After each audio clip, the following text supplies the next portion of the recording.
Muito boa noite.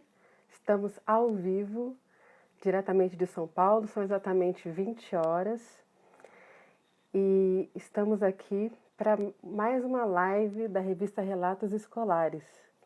Eu sou a Carolina Cunha, eu sou editora da revista Relatos Escolares e hoje a gente vai fazer a nossa primeira live aqui no Instagram. A gente vai conversar com o Regner, já já eu te chamo, Regner, já vi aqui sua solicitação, já já eu chamo você. Vai ter uma conversa muito interessante sobre pessoas que se formaram na escola pública, né? E antes de chamar o Regner, eu quero falar rapidinho aqui, para quem não conhece a revista Relatos Escolares. A revista, gente, é uma iniciativa de professores da escola pública, um grupo de professores da escola pública que resolveu fazer essa revista, que é um gênero, né? É um meio, uma mídia aí um pouco ultrapassada, mas é uma mídia muito importante, né? É uma revista para a gente divulgar o nosso trabalho, para a gente comentar, dar nossa opinião sobre a escola pública. E nós resolvemos fazer essa revista, né, para dar voz aos educadores, aos estudantes atuais e egressos da escola pública, e aos pesquisadores também, né? E o que vem a se defender a escola pública? Que no caso é o nosso trabalho ali do nosso dia a dia. E aí eu estava pensando sobre isso. Por que a gente quer mostrar esses casos como o Regner, né, de pessoas que estudaram na escola pública e estão, né, tiveram uma formação, uma carreira? Defender a escola pública, primeiramente, não é defender governos, né? Pelo contrário, pode ser até se defender dos governos, porque os governos vão e vêm e a escola pública permanece. A gente é funcionário público, a gente não depende de nenhum governo ali, a gente permanece na escola pública. Não é também defender as falhas da escola pública, não, a gente vai defender tudo que acontece ali, até as coisas que não são tão legais. Não, gente, a gente vai criticar o que é necessário, mas sem depreciar. O que a gente vê muito aí é a escola pública ser depreciada, né? E a gente queria ser uma voz aí diferente, que mostrasse, né, as boas práticas, os bons frutos da escola pública e que as críticas fossem justas, né? Críticas justas à escola pública. E também, gente, defender a escola pública não tem nada a ver com o espectro político, né? Porque a escola pública ela forma mais de 80% dos brasileiros, que é a maioria dos brasileiros. E a escola, tem gente que só tem essa opção. Então, ela deveria ser interesse de todos, independente do espectro político que a pessoa se identifica mais, né? Então, dito isto, vou apresentar o nosso convidado, vou chamar ele aqui. Vamos ver como é que funciona, porque é a primeira vez que eu faço, aparece aqui.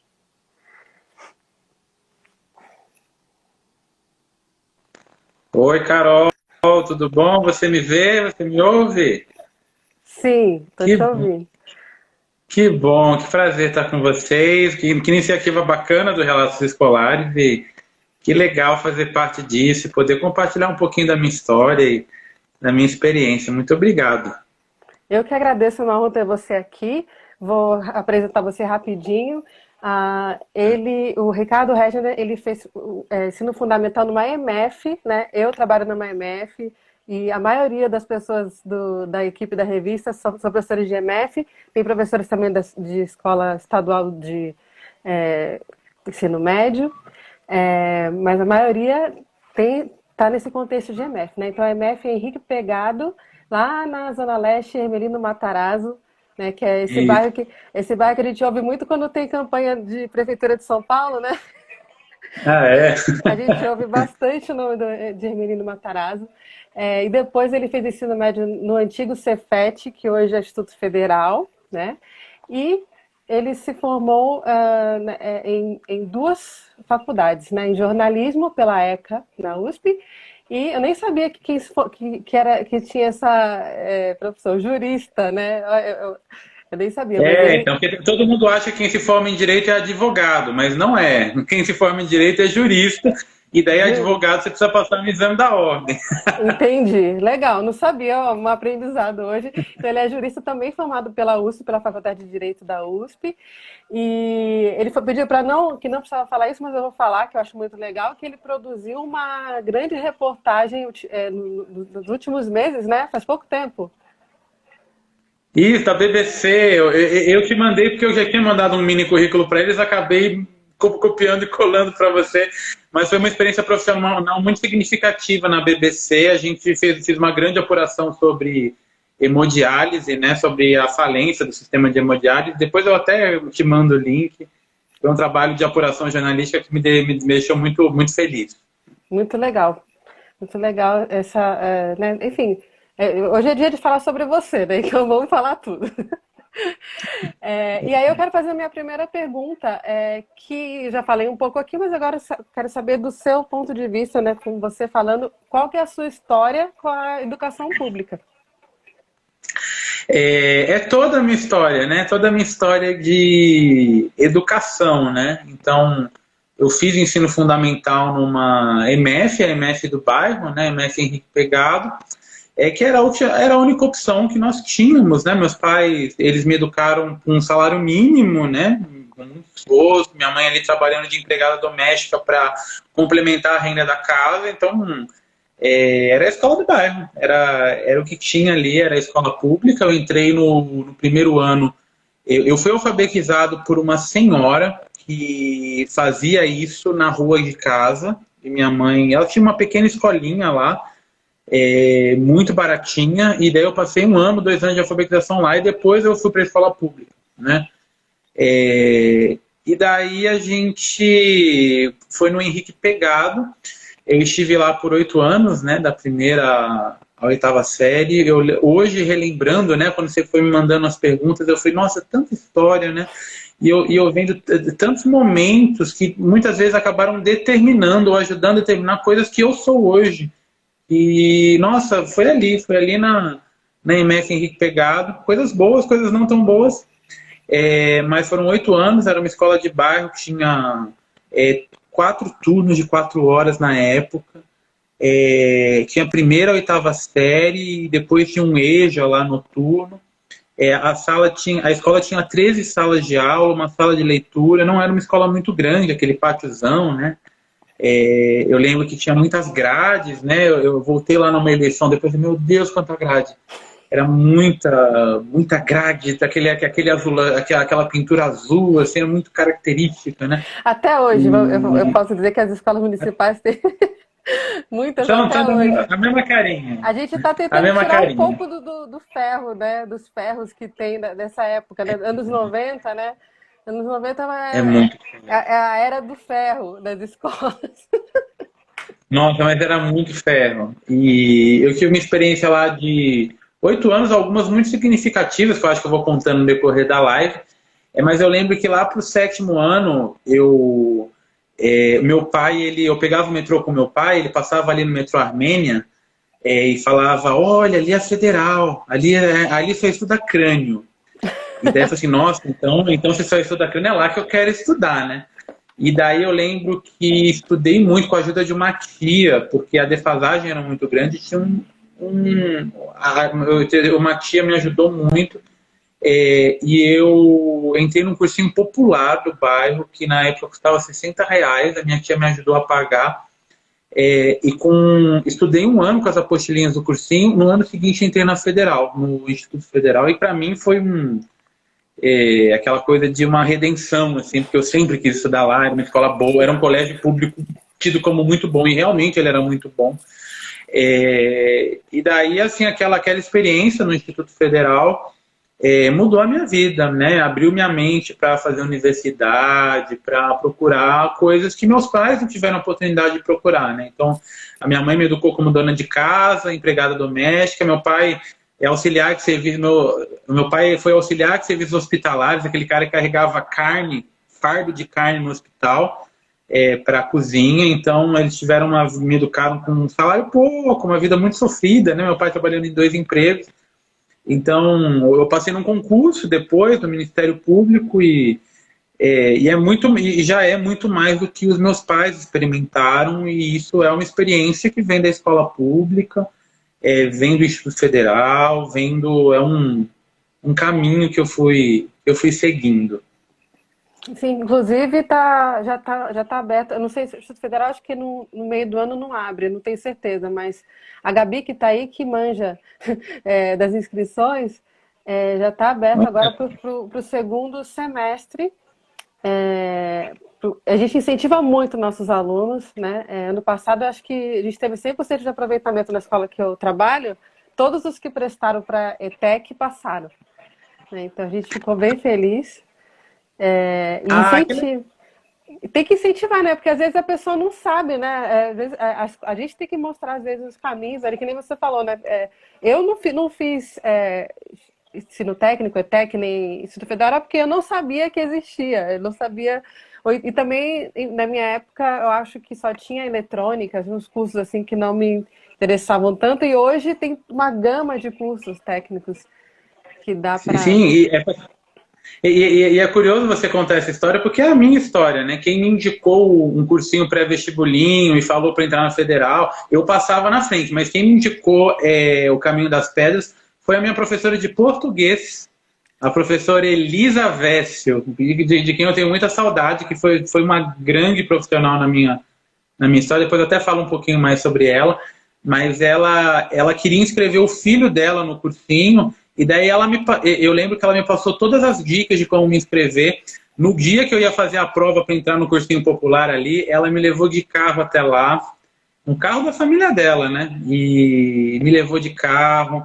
E eu lembro que ela me emprestava para eu ler os livros dos filhos dela. Era Harry Potter, né? Essas coisas eu aprendi tudo com ela.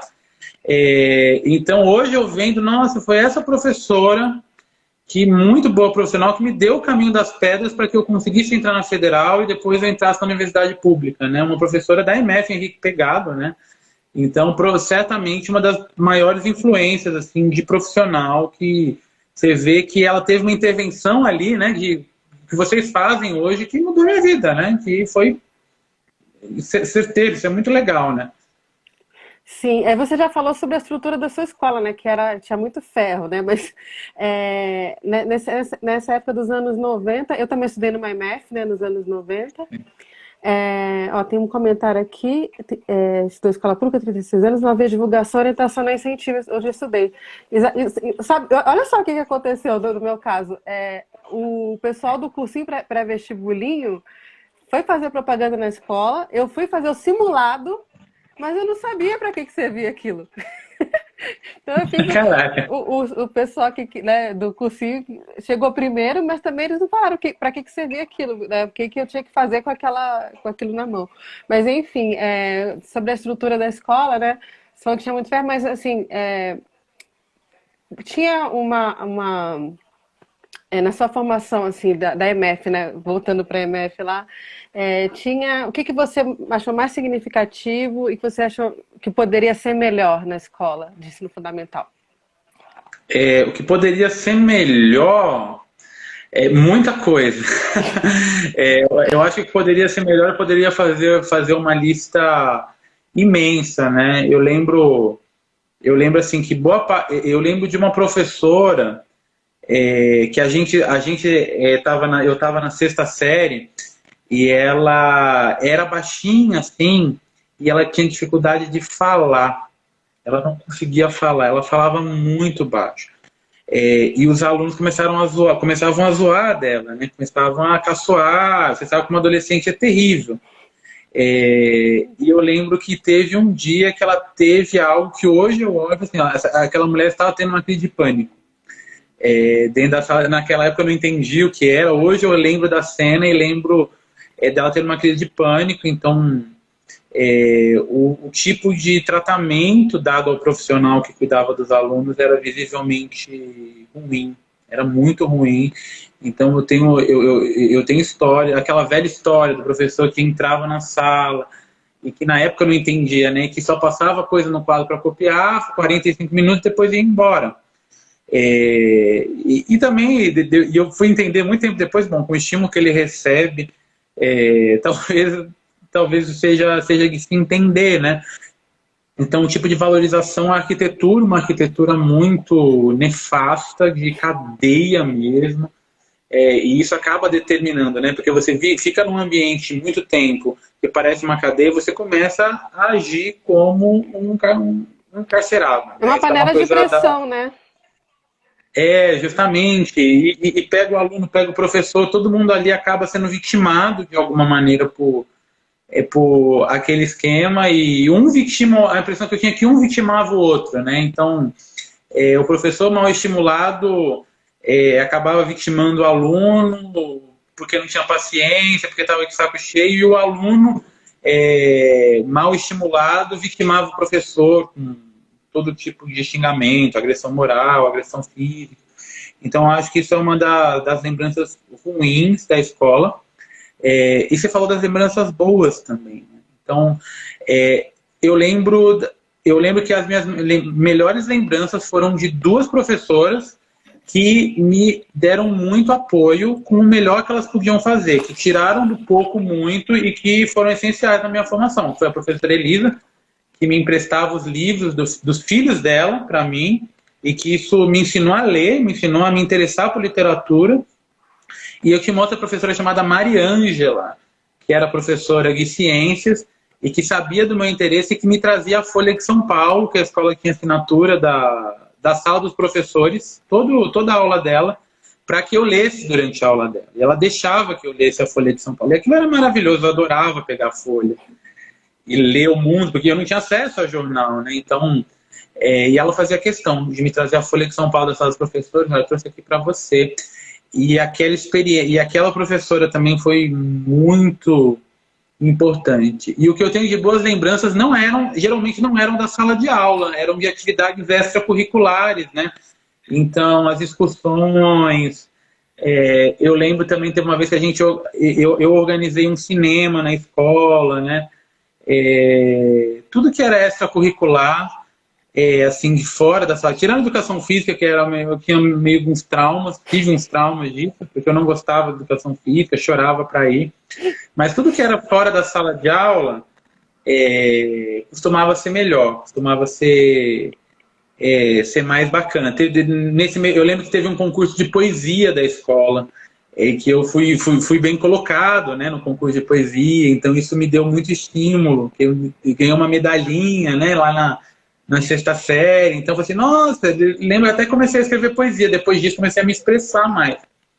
E o Educom.rádio também, que eu fiz parte da primeira turma do Educom.rádio em 2001, da gestão da Marta Suplicy. O Henrique Pegaso foi uma das primeiras escolas, e eu fui um dos 5 alunos daquela escola a integrar, fui escolhido, né, a integrar o Educom.rádio. Então, tudo que era fora da sala de aula costumava ser mais gratificante e dar boas lembranças. E o testemunho desses professores que me ajudaram muito, realmente. E você sabe que o Educom tem até hoje, né? Ele existe até hoje. Na minha escola tem uma tradição, inclusive as duas professoras estão assistindo aqui a live da escola que eu trabalho. A professora Marília, que ela foi, acho que, se não me engano, 10 anos, ela foi a professora ali, supervisora da rádio, e a professora Marília se aposentou e a Maria Carolina ficou substituiu, né? E é muito legal. A gente tem os alunos, eles desenvolvem uma liderança. Ó, a Maria Carolina colocou aí, ó, Educom existe até hoje, os alunos gostam muito de participar. Eles Sou exercem... fruto do Educom, Carolina. Muito obrigado. Assim, sou da primeira turma de 2001, já faz 20 anos, e olha, mudou minha vida para melhor. Parabéns pelo trabalho. Eles exercem uma liderança na escola, assim, eles estão em todos os eventos para registrar, e eles são muito responsáveis, né? Eles gostam de estar esse tempo a mais na escola, é importante para eles. Ó, Marília, 9 anos no Educom. A gente gosta muito dos projetos, não só esse, mas todos os outros projetos, né? A gente, não só na minha escola, mas em várias EMEFs aqui da região do Butantã, nós temos espanhol, nós temos música, nós temos dança. A nossa escola teve um projeto de dança do ventre que formou várias meninas e meninos também. eles têm uma consciência corporal assim muito fora do comum por causa desse projeto. Então, eu concordo com você. Eu amo projetos também extracurriculares. É, eles fazem muita diferença, às vezes mais do que... O aluno fica 6 horas na sala de aula, aquela horinha que ele fica, né, no extracurricular, talvez faça... Enfim, é diferente, né? Mas Ah, você... você acha que você ter participado do Educom influenciou a você estudar jornalismo? Ah, sem dúvida nenhuma, porque eu lembro que eu adorava aquilo, né? E eu lembro que a gente ia, era ali na Unixul, uma universidade que cedeu um espaço para a gente, e daí a gente fazia programa de rádio, fazia música, fazia storyboard, né? Aquela contava história através de rádio, né? E tinha aquela coisa que a prefeitura mandou um equipamento para a escola depois. E eu fui do timezinho ali, digamos, que fundou a rádio do Henrique Pegado, que era a Rádio HP. Eu estava na 7ª série, cuidei da rádio um pouquinho, ela estava bem no começo e fui embora. Cara, voltei no Henrique Pegado numa eleição em 2018 e a rádio está lá e funciona. Então, assim, caraca, 20 anos depois a rádio da escola funciona. E assim, eu vi a anteninha que eu ajudei a instalar, né? Falei, caraca, eu instalei aqui há 20 anos. Então, é uma coisa da minha geração que ficou para a escola, né? Isso foi muito, muito legal. E depois que o Educom certamente teve um papel assim de ensinar a se expressar. Eu lembro que depois do Educom, eu conheci as pessoas que faziam o Educom eram da ECA USP na época, né? Não sei hoje, mas na época eles eram da ECA USP.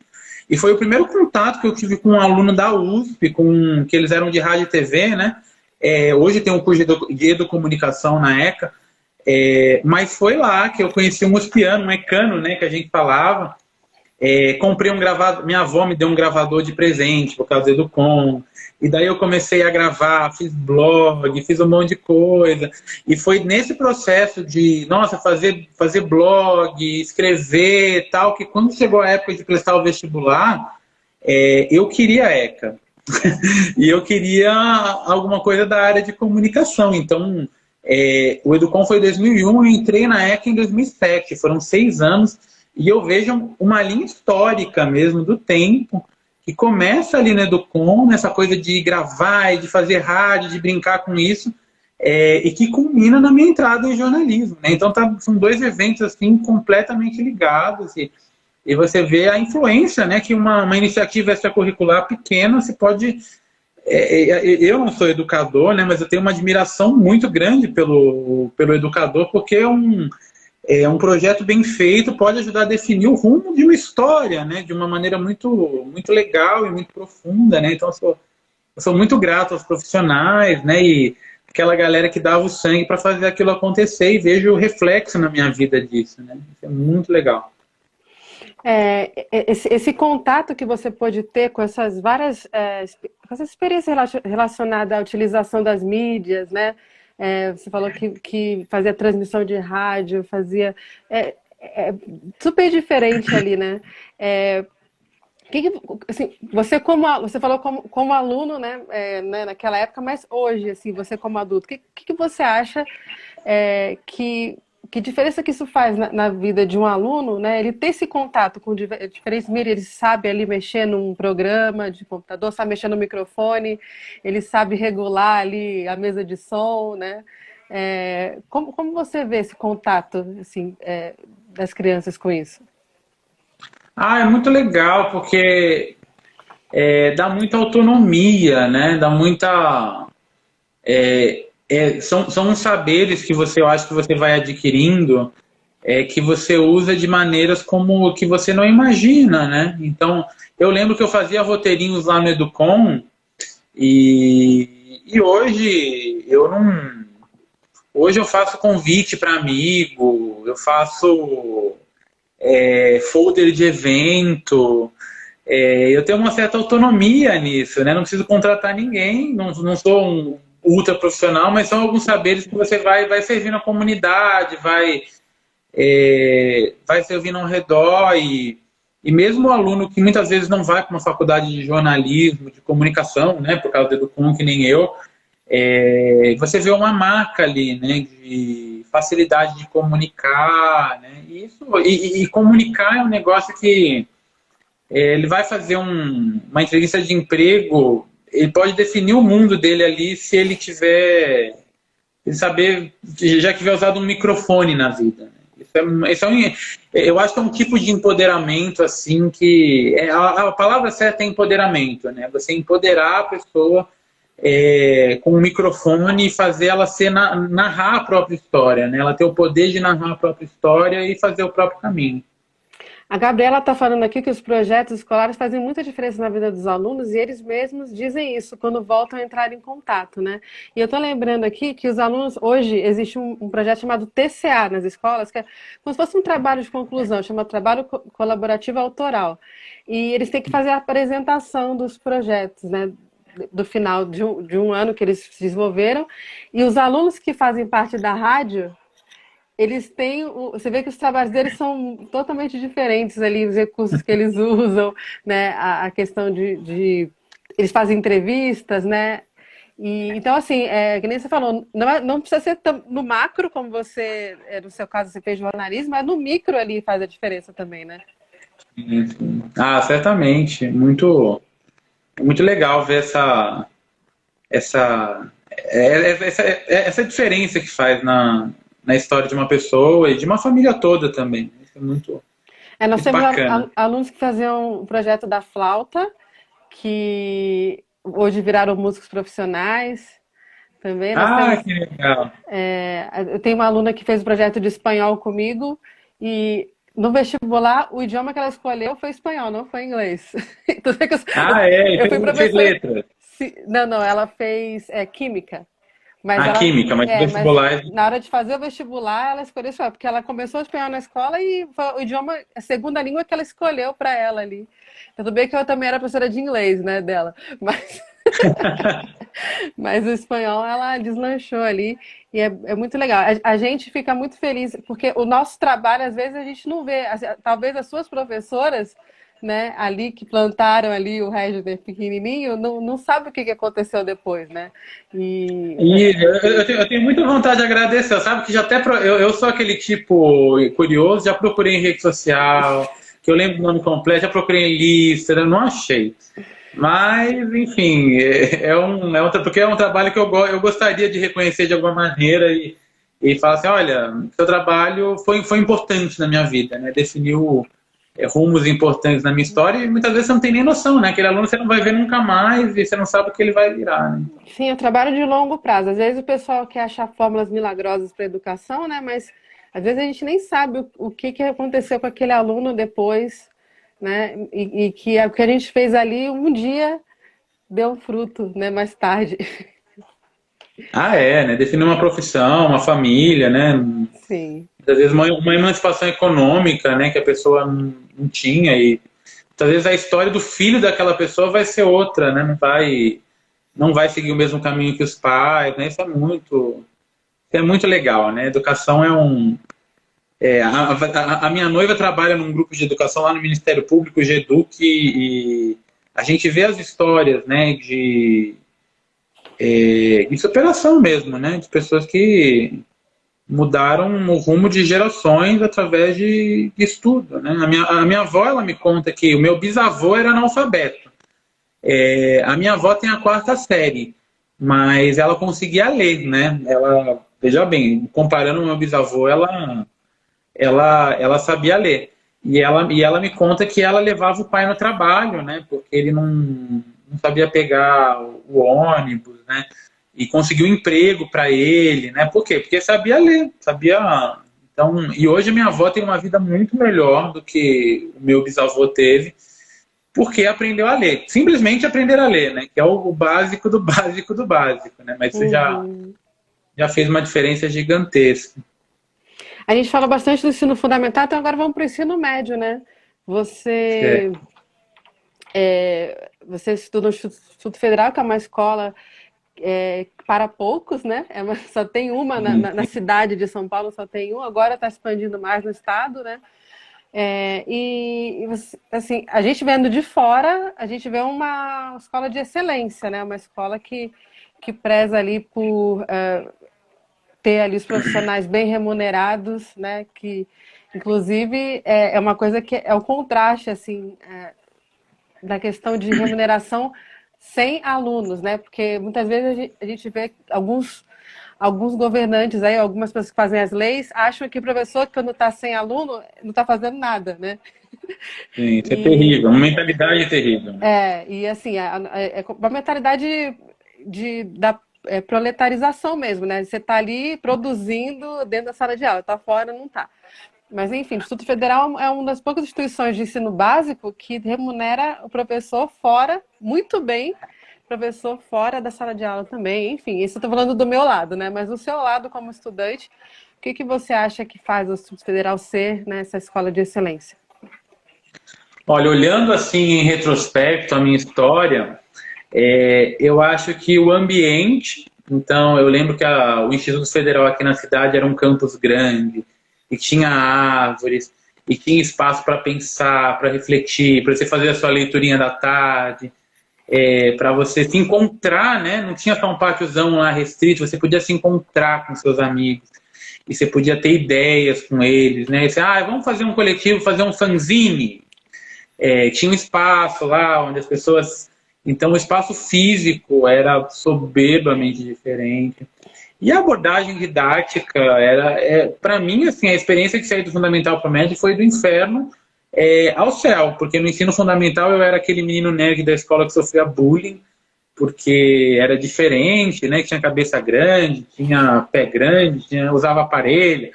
Então, eu tinha esses estigmas que deixaram uma marca na época.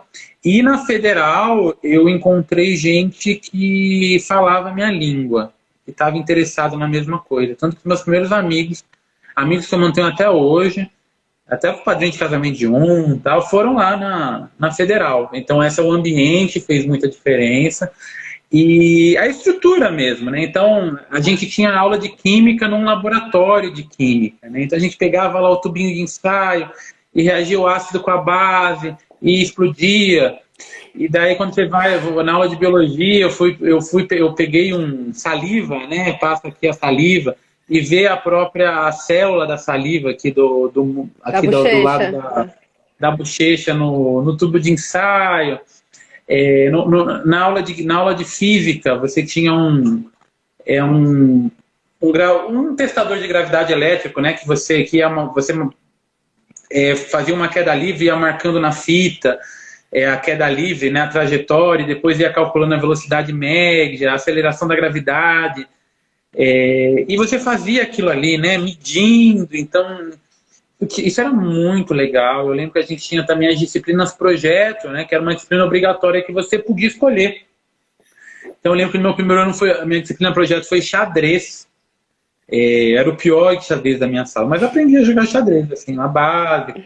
Depois eu tive no segundo ano, meu projeto era o Clube da Ciência, e era um grande laboratório que a gente fazia experimentos de todo tipo que a gente conseguia, e era muito legal. A gente organizou uma Olimpíada de Ciência na escola, com patrocínio do Shopping B, que ficava do lado e tal.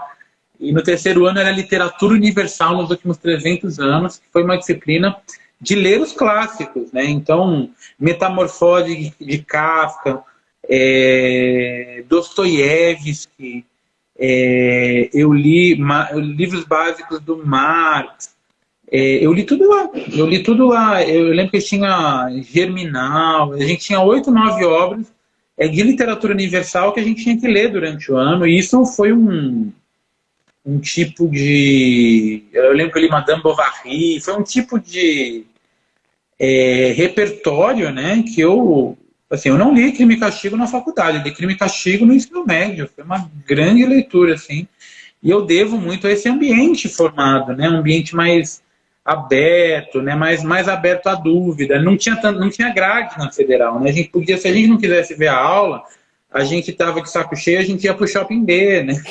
Então, isso era ótimo, assim, né? Porque era uma aposta didática, mas que permitia, conhecer não é uma cadeia, né? Não é uma prisão.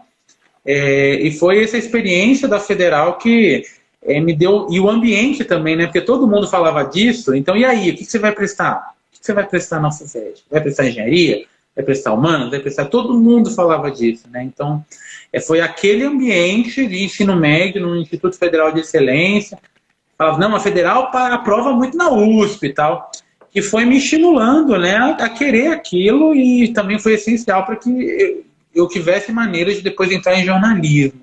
Então, é uma educação federal de qualidade, assim, que eu tenho muito carinho pelo Instituto Federal, porque realmente a minha vida educacional na EMF o meu legado da EMF vem de 2 ou 3 professores heróis, e levavam um jornalzinho lá e faziam, e fizeram o melhor que podiam com a pouca estrutura, e que me deram um legado, né? Agora, o legado do Instituto Federal, por ser um ensino médio de qualidade, é um legado muito mais sólido, né? De um projeto pedagógico mesmo, assim, de empoderamento, de você estimular o aluno a ser um engenheiro, a ser um jornalista, a ser um jurista. Isso era muito legal mesmo. Foi outra experiência. E engraçado que Instituto Federal as pessoas nem associam com escola pública, né? Quando a pessoa fala Instituto Federal, parece que é uma outra categoria, né? Mas Sim. é educação pública, né? Sempre falo que a pessoa, educação pública, não dá para colocar no mesmo balaio. É Frankenstein total, educação pública brasileira, né? Tem várias nuances que tem que ser analisadas. E na minha época, a maior parte das pessoas que entravam no Instituto Federal vinham de colégios particulares, privados, de ensino fundamental, de classe média. A impressão que eu tinha, porque eu era muito curioso e eu sempre fui muito de ir atrás, né? Sempre tive esse perfil, vou atrás eu mesmo.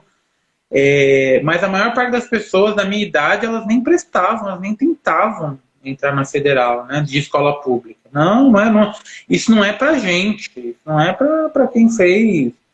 Eu ia metendo a cara, ia dando jeito, assim, mas tinha muito a ver com o meu perfil, né? Boa parte das pessoas que, inclusive, passariam numa federal, não faziam.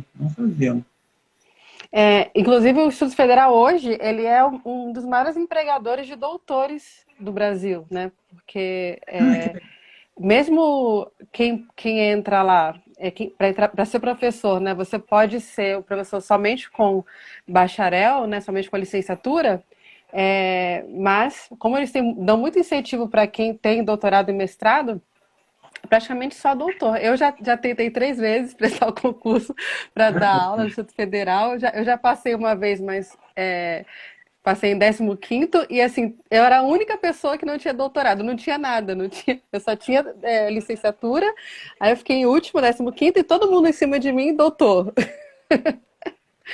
Cara, eu lembro que meu professor de literatura, que era o Raul, e eu acho que foi o primeiro doutor que me deu aula, era o meu professor de literatura, e pra gente, né, que ensino médio, nossa, se chama doutor, então, e realmente ele era muito bom. Foi a pessoa que me fez ler Metamorfose, que me fez ler Crime e Castigo, foi o grande professor Raul do Instituto Federal, não sei se está lá ainda, mas também foi um grande legado. E lembrando que as escolas também, mesmo nós não tendo muito incentivo, a gente das EMFs e das escolas estaduais, a gente vai atrás de fazer pós-graduação, mestrado, doutorado, mas é porque a gente quer, né? É porque é uma coisa assim que a gente busca, né? Infelizmente o incentivo não é o mesmo, nem comparação do Instituto Federal, mas a gente é teimoso e vai atrás de melhorar. E eu acho que é a velha história, né? É a velha história que se repete a mais uma geração do professor herói, né? Herói, não que ele é um super-herói, porque ele é um ser humano com limitações, mas no sentido de que, mesmo à margem do estímulo, da falta de estímulo, ele ainda vai atrás e faz uma mega diferença, como 2 professoras.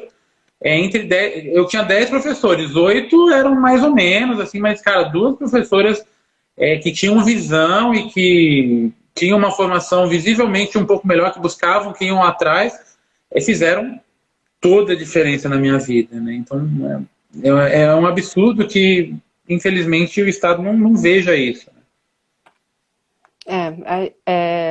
E aí, eu queria falar sobre uma coisa que está na moda, que são as soft skills, né?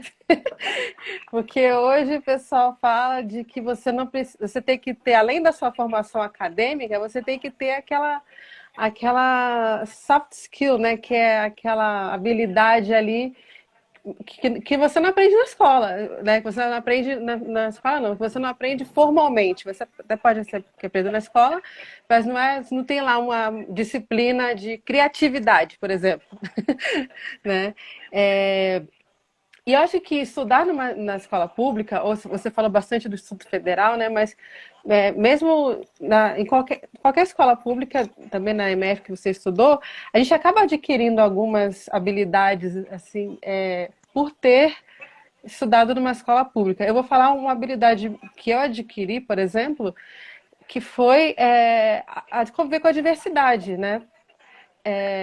A escola que eu estudei tinha gente de todas as classes sociais, tinha gente de todas as raças, tinha gente de todas as religiões, e a gente convivia ali junto, conviveu 8 anos juntos ali, né? Então eu acho que isso foi uma das maiores habilidades invisíveis, vamos dizer assim, que eu adquiri na escola pública, de ter esse contato ali com gente totalmente diferente, de origens e famílias totalmente diferentes, pessoas de todas as cores ali.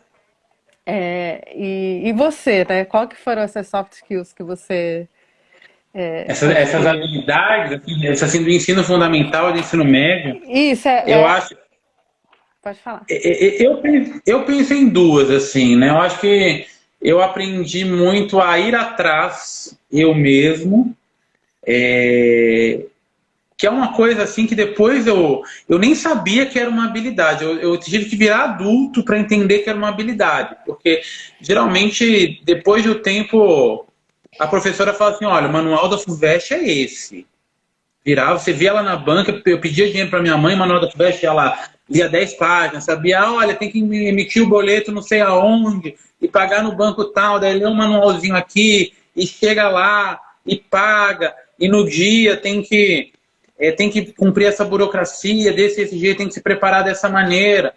Que para mim, assim, com esse andar da carruagem de ser escola pública, né, e de não ter um mentor, um pai, uma pessoa, não ser de um bandeirante da vida, né, de um cara que tem um séquito ali ao seu dispor, eu aprendi a ir atrás. Tanto que comecei a viajar sozinho cedo, aprendi a viajar depois que comecei a conseguir um empreguinho melhor, comecei a viajar para fora sozinho, em países que eu não falava a língua, e me virando em inglês, em mímica.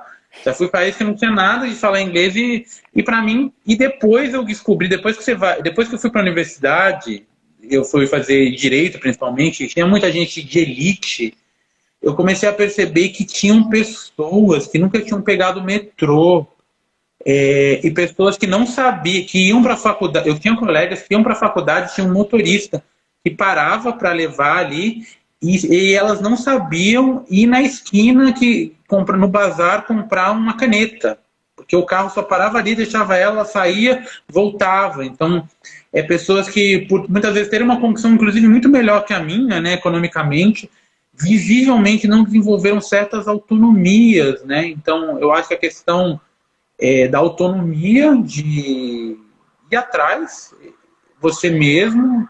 Eu tenho uma grande facilidade para ir atrás. E eu acho assim, no ensino fundamental foi um aprendizado mais traumático, né? Mas foi um grande aprendizado. Eu aprendi a me defender. Se defender também foi um aprendizado, eu acho, do ensino fundamental. Eu lembro que tem episódios da quinta série de tentativa de agressão, e aquelas brigas de recreio, e essas coisas, e eu lembro que foi naqueles contextos que hoje eu vejo maneiras que eu tenho, não, como que eu vou sair de uma situação de perigo e me preservar, eu aprendi ali. E aprendi também a me impor, também assim, não, você não vai me bater, você não vai me agredir, porque eu não nasci para ser agredido.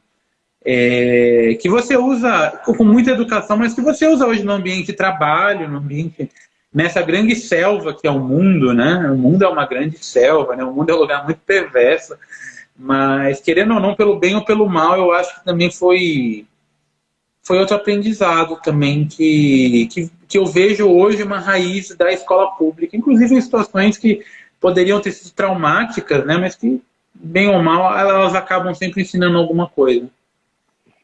Interessante. E aí, agora vamos falar assim sobre, né, por exemplo, nós, né, eu e você, a gente pode falar que nós estudamos porque houve alguma política pública que permitiu que nós estudássemos, né? A política pública da escola pública gratuita, a política pública da universidade pública, etc., né? E a gente vê, né, uma falta de fomento, né, assim, um declínio, né, de políticas públicas, enfim, de várias, em várias esferas, né, da educação pública, desde o ensino fundamental até o ensino superior. E, por exemplo, existem eras de ouro, né, vamos dizer assim, algumas eras que tem mais, tem outras que é mais escasso. Você vê que nós estamos num período hoje e daqui para o futuro, né? Será que os jovens vão ter as mesmas oportunidades que nós tivemos, né, se continuar do jeito que está? Qual que é a sua opinião sobre isso? Certo. Viu? É só uma questão. Eu não estou conseguindo ver o relógio aqui, depois você me avisa do tempo, só para Ah, sim. não cair com uma hora. Nós temos Mas 15 minutos. 15 minutos, beleza. Cara, você falou de uma coisa, Carol, que me faz refletir muito, né? Porque é aquela coisa. A gente é fruto. A gente é fruto da família, dos nossos pais, a gente é fruto da escola, do meio que a gente vive, do meio social, de uma igreja que frequenta, de um centro comunitário. A gente é fruto dos livros que os nossos pais leram e que nós lemos também, né? A gente é um conglomerado de influências, né? E a gente é fruto do país onde a gente vive, né? Então eu já refleti, eu nasci em dezembro, eu já refleti muito sobre isso. Eu nasci em dezembro de 88. Então eu sou a primeiríssima geração brasileira da Constituição, né? Eu nasci 2 meses depois da promulgação da Constituição Cidadã, então eu sou a primeiríssima geração brasileira que não viu a ditadura, né? Não viveu, né? Não estava viva ali nessa época. Eu estou com 32 anos agora. E depois daquele momento político de 88, né, que foi o momento de criação do SUS, de atribuição de muitos direitos, você teve as questões econômicas, né, de você acabar com a hiperinflação. E eu lembro que foi naquela época que meu pai conseguiu... Ele ganhava pouco, mas ele conseguiu passar num concurso no Hospital do Servidor Público Municipal, um concurso fundamental. Ele ganhava super pouco, mas era uma rendinha fixa, então não tinha desemprego para o meu pai, apesar dele ganhar super pouco. Então isso ajudou a nossa família, né? Foi uma pequena oportunidade que eu vejo hoje que ajudou a nossa família. Quando eu fui para o ensino médio, em 2003, eu entrei no ensino médio no primeiro ano do governo Lula, que foi um momento também de muitas oportunidades e de muitas novas políticas públicas de inclusão. Eu lembro que eu entrei na faculdade em 2007, que foi o ano da criação do ProUni. Eu lembro que eu cheguei a entrar na PUC pelo ProUni, acabei cancelando depois por causa da FUVEST, que eu passei na FUVEST. Mas eu sou fruto de políticas, além de fruto da família e de muitas influências, eu sou fruto de um meio, de um momento histórico favorável, que permitiu que nós tivéssemos acesso a bens de educação, né? Que talvez um menino que nasceu em Hermelino Matarazzo nos anos 60, provavelmente, talvez não tivesse várias oportunidades, várias portas que se abriram e que mudaram minha história, mudaram minha vida. E eu tenho também muito receio de pensar, gente, os meninos que hoje, em 2021, estão nascendo, ou que têm 6, 7 anos, no bairro que eu nasci, que é Hermelino Matarazzo, na Vila Cisper, será que eles vão ter acesso a um ProUni, a uma vaga na universidade, eu temo que não, né? Porque a gente vive um momento muito grave de arroxo de direito social, direito... Então eu fico muito triste, isso me entristece, né? Que saber que tem uma geração de meninos com talvez mais potenciais do que eu tenho, que tenham mais talentos, mais potenciais do que eu, e que muitas vezes não vão ter oportunidade de construir algo, e isso é realmente de entristecer, né? De saber que o momento histórico muitas vezes define, não define, mas ajuda a definir quem nós seremos. É realmente muito grave, eu vejo com muita tristeza a história de muitos meninos que tento ajudar como eu posso, né? Fazer mentoria, mas eu vejo com muita tristeza, realmente. Eu falo, assim, você me lembrou que eu falei no começo aqui da live, que assim, defender a escola pública não é defender governos, é se defender dos governos, né? Justamente, defender o país, né? Defender o nosso Exato. futuro, né? Sim, porque os governos vão e vêm, né? Eu já fui funcionária da prefeitura de vários governos, cada um funciona de um jeito, e nós estamos aí, né? Nós continuamos aí. É, e agora eu vou falar sobre, para terminar, né? Sobre o momento da pandemia. Todo, não tem jeito, a gente fez um monte de live, ele sempre tem que falar de pandemia, porque né, não tem como, né? Esse tema, né? Mas, assim, a pandemia ela tem mudado, né, o jeito da gente se comunicar, né? Você que é da área de comunicação, né? É, eu nunca tinha feito. Primeira vez que estou fazendo uma live aqui no Instagram e, assim, a live veio para ficar, né? A gente achou que tinha enjoado de live, mas não, ó, temos 10 pessoas aí assistindo a live. Que E legal. E depois vai ficar guardado, né? Depois fica registrado para quem quiser ver depois. Isso é vai, muito legal. sim, vai sim. E aí a Cássia que fez essa pergunta, a Cássia da equipe da revista, ela colocou uma coisa aqui que ela tá manjando o dia do comunicação, então ela colocou uma palavra aqui. Se você acha que o contexto pandêmico está influenciando o modus comunicandi, olha que chique, ela falou até latim aqui. Uau. É, das escolas, mas eu vou ampliar, né? Tá mudando de tudo, né? Do mundo, né? É, e algumas práticas vieram para ficar, você acha? Ah, certamente, certamente. Eu não, a minha experiência, eu não sei. Eu teria medo de ser um aluno de ensino fundamental, ensino médio, nesse momento, que eu acho que é a geração que mais vai sofrer nesse sentido. Essa geração, eu imagino, eu tenho empatia assim, de ver que essa geração tá sofrendo muito, né? Mas sim, tem muitas inovações que vieram para ficar.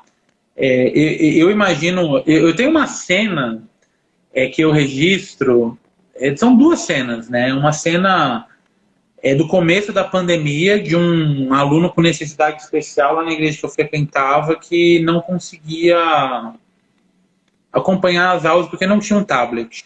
E a gente estava tentando conseguir um tablet para ele, um tablet que tivesse acessibilidade, e estava tirando nota baixa ali, porque não tinha um tablet, era muito pobre, né? Eu lembro quando meu celular quebrou, uns 2 meses atrás, eu fui comprar um novo, eu estava lá no Extra, né? E daí tava sentadinho, né? Daí você ficou ouvindo. E daí tinha uma senhora falando lá com o vendedor, assim, ô, que meu filho, eu tenho só R$ 600, é o máximo que eu posso gastar. E a menina precisa fazer a tal da EAD, né? E fala assim, olha senhora, para esse tipo de aula que ela tem, precisa de uma tela maior, precisa, olha, o equipamento mais barato dentro desse limite do que ela precisa é R$ 1.400, R$ 1.500. E a mulher olhou e falou assim, olha, não tem como. Eu vou levar o 700 mesmo. Então, são coisas que você vai pescando, né? Então, sim, eu acho que veio para ficar.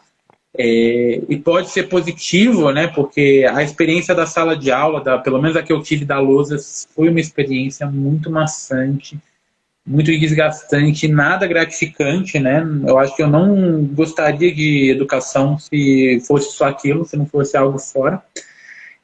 Mas também com muita preocupação de ver como é que se essas inovações não vão acabar elitizando ainda mais o ensino e excluindo ainda mais a pessoa que mal tem R$ 1.400 com tablet, muito menos um acesso decente à internet para pegar uma aula em vídeo, né? Então são inovações que muitas vezes podem trazer problemas nefastos, né, para quem não tem dinheiro.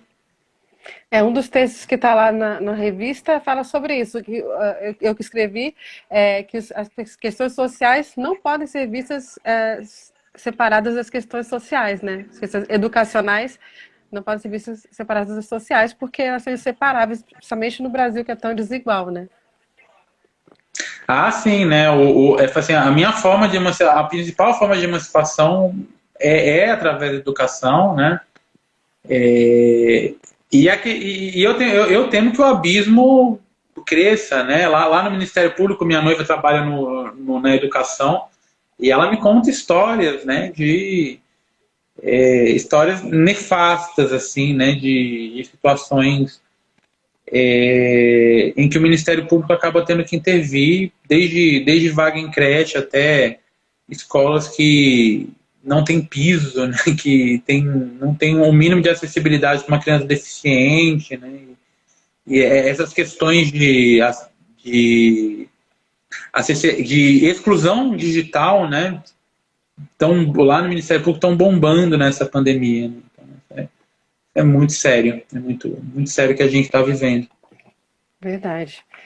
Mas já estamos chegando perto do fim. Eu quero dizer que foi muito legal ter você falando sobre sua história aí.